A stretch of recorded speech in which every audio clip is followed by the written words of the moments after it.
Examination मुद्दा पर आप सभी का स्वागत है। आज के इस एपिसोड में हम रिवीजन सेट नंबर 7 करेंगे, जिसमें 25 शानदार प्रश्न हैं।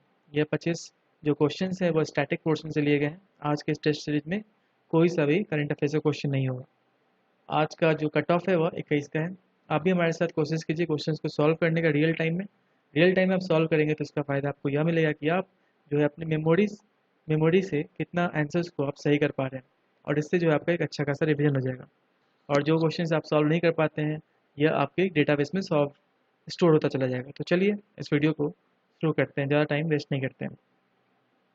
पहला प्रश्न है, नेताजी सुभाष राष्ट्रीय खेल संस्थान कहाँ है? Netaji Subhash national institute of sports. तो इसका उत्तर हो जाएगा ऑप्शन सी, पटियाला में यह स्थित है। नेताजी सुभाष स्पोर्ट्स इंस्टीट्यूट जो है यह एशिया का लार्जेस्ट स्पोर्ट्स इंस्टीट्यूट है। यह फैक्ट आपको पता होना चाहिए, एशिया का लार्जेस्ट है। अगला क्वेश्चन देखते हैं, केंद्रीय चमड़ा अनुसंधान संस्थान डैश में स्थित है?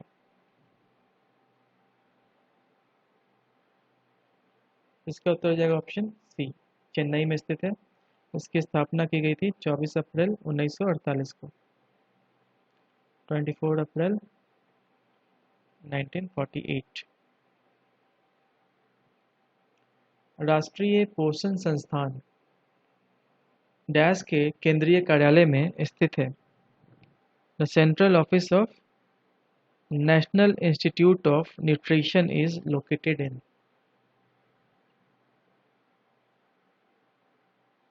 तो इसका उत्तर हो जाएगा ऑप्शन ए, हैदराबाद में जो है यह स्थित है, उसके केंद्रीय कार्यालय में। राष्ट्रीय कृषि अनुसंधान प्रबंधन एकेडमी कहाँ पर है? National academy of agriculture research management, यह जो है कहाँ स्थित है? तो इसका उत्तर हो जाएगा ऑप्शन बी, यह भी हैदराबाद में ही स्थित है। इसकी स्थापना की गई थी 1976 में। किसके द्वारा? तो by ICAR, Indian council of agriculture research. अगला क्वेश्चन देखते हैं, निम्न में से किस देश की मुद्रा है? करेंसी जो है निगुल्ट्रम किस देश की है? आप ऑप्शन देखेंगे तो जो लाओस की करेंसी है वह है लाओटियन किप। लाओटियन किप जो है लाओस की करेंसी है। बांग्लादेश का टाका है। नेपाल का रुपी है। और ऑप्शन बचा डी, भूटान। तो भूटान की जो करेंसी है वो निगुल्ट्रम है। ऑप्शन डी करेक्ट हो जाएगा। निम्न में से कौन सा संगठन का मुख्यालय जिनेवा में स्थित नहीं है?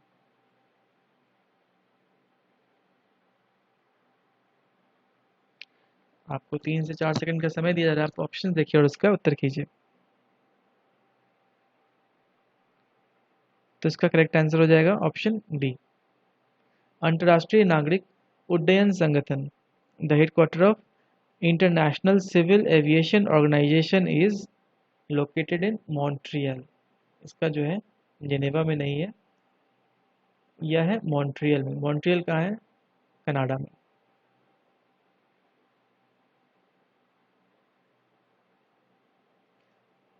भारत माता के नाम से प्रसिद्ध पेंटिंग के चित्रकार कौन थे?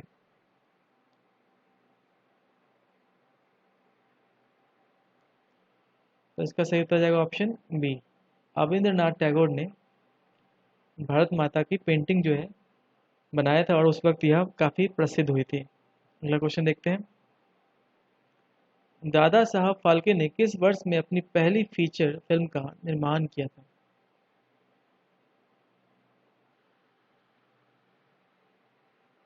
दादा साहब फाल्के ने 1913 में अपनी डेब्यू फिल्म राजा हरिश्चंद्र को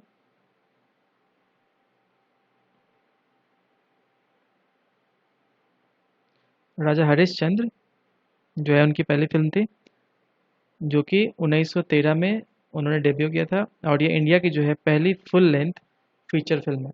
ऑप्शन डी यहाँ करेक्ट हो जाएगा। इंपॉर्टेंट क्वेश्चन है, आपको ईयर याद होना चाहिए। दादा साहब को क्या कहा जाता है? Father of Indian cinema. Dada Saheb का जो पूरा नाम था वह था धुंधीराज गोविंद फाल्के। अगला क्वेश्चन देखते हैं। थिलाना जो है किस चीज़ का एक प्रारूप है? थिलाना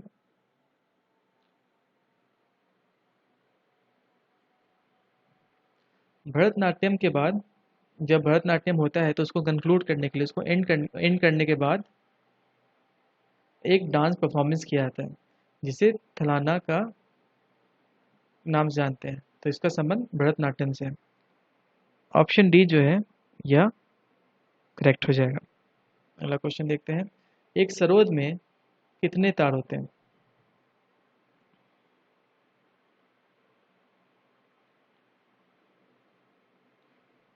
तो इसका हो जाएगा उत्तर, एक ट्रेडिशनल सरोद जो होता है उसमें 17 से 25 वायर होते हैं, तार होते हैं।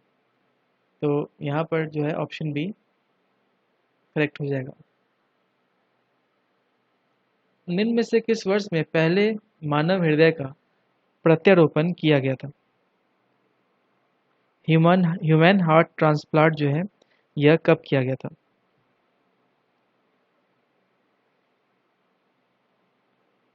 दिसंबर 3, 1967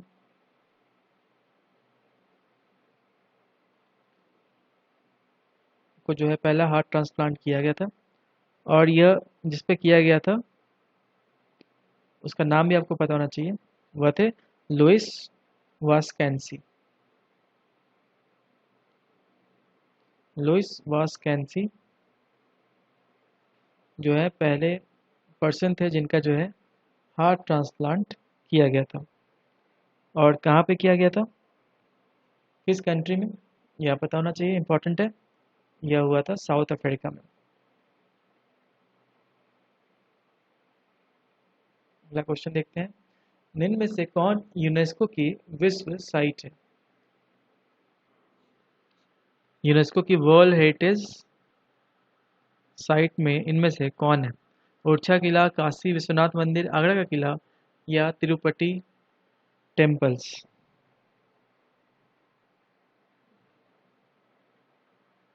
इसका उत्तर हो जाएगा ऑप्शन सी, आगरा का किला। आगरा का किला जो है, आगरा फोर्ट को इंट्रोड्यूस किया गया था इन यूनेस्को वर्ल्ड हेरिटेज साइट की लिस्ट में 1983 में। ऑप्शन सी करेक्ट हो जाएगा। अगला क्वेश्चन देखते हैं। किस ग्रैंड स्लैम किताब को रोलैंड गैरोस के नाम से जाना जाता है? रोलैंड गैरोस जो है ये एक आदमी का नाम है, एक पर्सन का नाम है। ये थे French fighter pilot. French fighter pilot उनके नाम पे जो है रेनॉल्ड रोलैंड गैरोस कहा जाता है, फ्रेंच फाइटर पायलट। तो आप तो आंसर समझ गए होंगे आप। उत्तर जो है ऑप्शन बी, फ्रेंच ओपन को रोलैंड गैरोस के नाम से जाना जाता है, और इसे जो है फ्रेंच फाइटर पायलट के जिनका नाम था रोलैंड गैरोस, उनके नाम पर यह रखा गया है। बास्केटबॉल की प्रत्येक टीम में कितने खिलाड़ी शामिल होते हैं?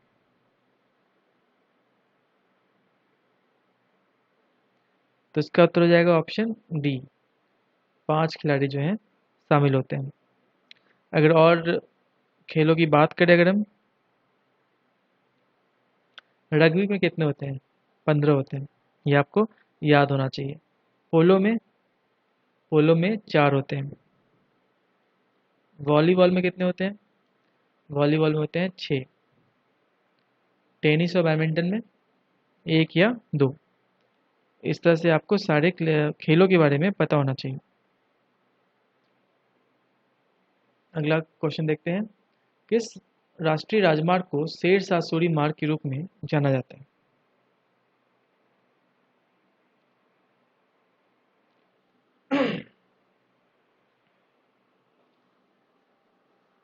तो इसका करेक्ट आंसर हो जाएगा ऑप्शन सी, NH1।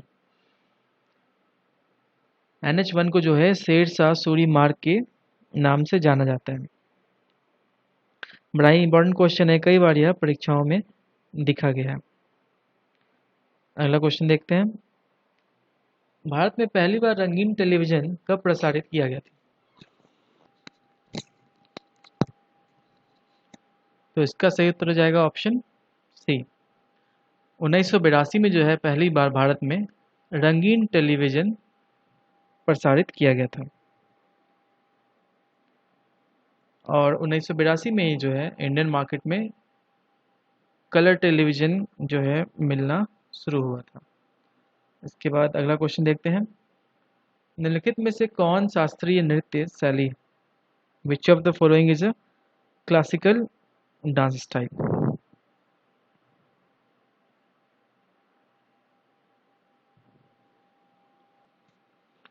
तो इसका करेक्ट उत्तर हो जाएगा ऑप्शन ए। मणिपुरी जो है यह एक क्लासिकल डांस है। इंडिया में क्लासिकल डांस टोटल कितने हैं? 8। 8 कौन कौन से हैं? भरतनाट्यम, कथक, कथकली, कुचिपुड़ी, मणिपुरी, मोहिनीअट्टम, ओडिसी, ओडिसी और सट्रिया। ये जो है 8 भारत में क्या है? क्लासिकल डांसेज हैं, जिसमें से एक मणिपुरी भी है। इसका ए जो है करेक्ट आंसर है। नेक्स्ट क्वेश्चन देखते हैं। भारत जो है इनमें से किसका सदस्य नहीं है? इसका आंसर हो जाएगा ऑप्शन बी। इंडिया G8 का मेंबर नहीं है, जबकि G20, सार्क और संयुक्त राष्ट्र बाकी का भारत सदस्य है। अगला क्वेश्चन देखते हैं। बेकिंग सोडा बेकिंग पाउडर के घटकों में से एक है। दूसरा जो है वो क्या है?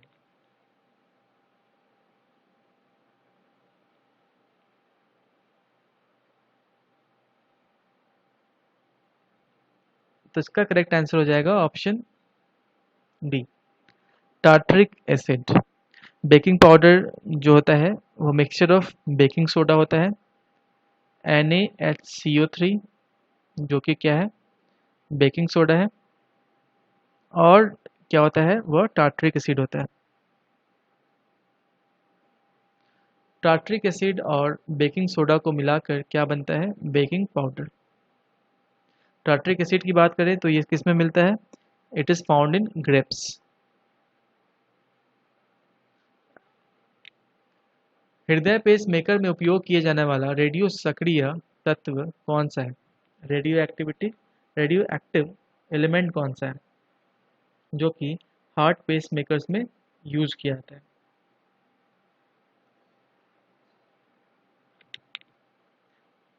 तो इसका करेक्ट आंसर हो जाएगा ऑप्शन सी, प्लूटोनियम।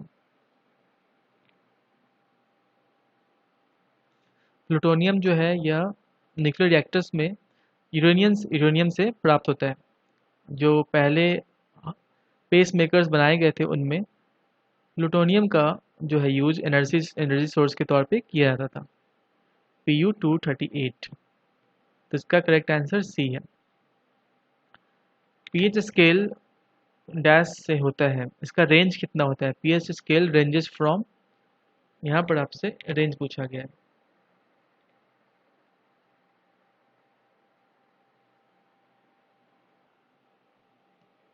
तो इसका करेक्ट आंसर हो जाएगा ऑप्शन सी, 0 से 14। 0 to 14 जो है पीएच स्केल का रेंज होता है। The degree of the acidity और the alkalinity of a solution is measured on pH scale. जैसे आप सभी को पता है एसिडिक सॉल्यूशन के लिए जो पीएच वैल्यू है वो कितनी होनी चाहिए? Less than 7। अगर बेस सॉल्यूशन है तो उसके लिए पीएच होनी चाहिए मोर देन 7, और न्यूट्रल सॉल्यूशन के लिए पीएच वैल्यू कितनी होनी चाहिए? 7 होनी चाहिए। और पीएच वैल्यू का जो स्केल है वह 0 से 14 रेंज में होता है। नेक्स्ट क्वेश्चन देखते हैं। लीड पेंसिल में लीड का प्रतिशत क्या होता है? कितना होता है? लेड पेंसिल्स, में जो लेड होता है, सबसे पहली बात लेड पेंसिल्स को बनाया जाता है, उसमें क्या इस्तेमाल होता है, ग्रेफाइट। ग्रेफाइट का इस्तेमाल करते हैं। Graphite is allotrope of carbon. Carbon का दूसरा एलोट्रोप कौन सा है जो बहुत पॉपुलर है, वह है डायमंड। तो अब बात करते हैं लीड पेंसिल की। तो लीड पेंसिल में जैसा कि हमने बताया ग्रेफाइट यूज होता है, तो लीड का जो परसेंटेज होता है वो होता है 0%। एस्बेस्टस क्या है?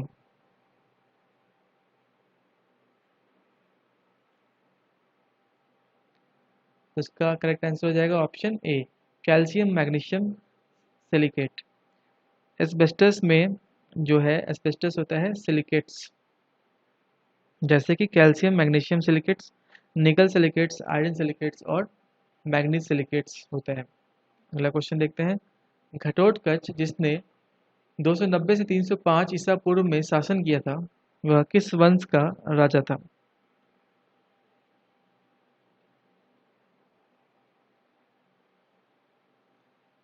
घटोत्कच जो था वह सेकेंड रूलर था, सेकेंड रूलर।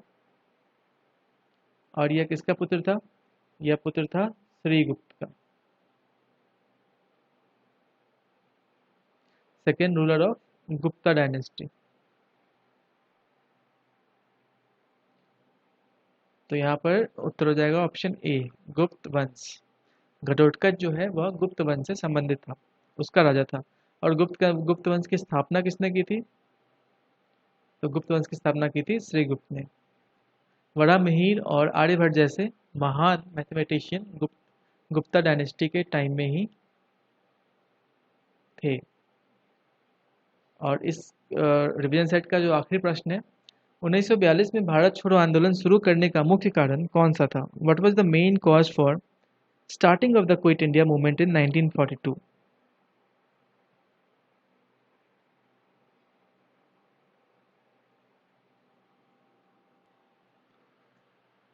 तो इसका करेक्ट आंसर हो जाएगा the failure of Cripps mission. Cripps Cripps mission की विफलता जो है वह कारण थी, जिसके बाद जो है गांधी जी ने क्विट इंडिया मूवमेंट, भारत छोड़ो आंदोलन की शुरुआत की थी 8 अगस्त 1942 को मुंबई में ग्वालियर टैंक के मैदान से। 8 अगस्त 1942। और क्विट इंडिया मूवमेंट में ही गांधी जी ने डू और डाई का नारा दिया था, करो या मरो। महत्वपूर्ण है। और जब क्रिप्स मिशन आया था, इस वक्त भारत का वाइसरॉय कौन था? वो था, तो उस वक्त वाइसरॉय जो था वो था लॉर्ड लिनलिथगो। लॉर्ड लिनलिथगो जो थे वो वाइसरॉय था इंडिया का। उसके शासनकाल में क्रिप्स मिशन आया था और इसके विफलता के बाद जो है क्विट इंडिया मूवमेंट की शुरुआत की गई थी। इसके साथ ही हमने 25 प्रश्नों का क्वेश्चन सेट सॉल्व किया है। आप अपने मार्क्स हमें कमेंट बॉक्स में ज़रूर बताएं कि आपने कितना स्कोर किया। इसके साथ ही इस एपिसोड को समाप्त करते हैं। अगर आपको यह वीडियो पसंद आए तो इसको प्लीज़ लाइक, शेयर और सब्सक्राइब जरूर करें। जिनको पीडीएफ चाहिए वो Telegram channel examination Buddha join कर सकते हैं। एग्जामिनेशन बुद्धा बीपीएससी का 66 टेस्ट सीरीज चलाया जा रहा है। जो लोग ज्वाइन करना चाहते हैं नीचे दिए गए लिंक पर जाएं, डिस्क्रिप्शन में दिया गया लिंक उस पर जाकर आप ज्वाइन कर सकते हैं। Thank you. अपना आपका दिन शुभ हो। Take care.